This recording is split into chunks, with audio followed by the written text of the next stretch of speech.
اسلامی ریاست مدینہ میں سب سے پہلے مسجد یعنی اللہ کا گھر ہے، اللہ کے گھر کی تعمیر ہے، پھر اس کے بعد اپنا گھر ہے۔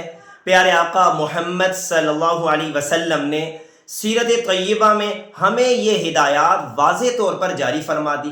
پیارے آقا محمد صلی اللہ علیہ وسلم جب مکہ المکرمہ سے مدینہ منورہ تشریف لائے تو سب سے پہلے اللہ کا گھر مسجد یعنی مسجد قباء کو تعمیر فرمایا، پھر اس کے بعد اپنا گھر ہے۔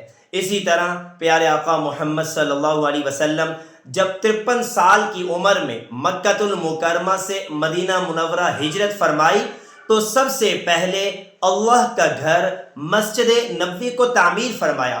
گویا کہ یہ بات معلوم ہو گئی کہ مسلمان اپنے گھر کے بغیر تو رہ سکتا ہے لیکن اللہ کے گھر یعنی مسجد کے بغیر نہیں رہ سکتا۔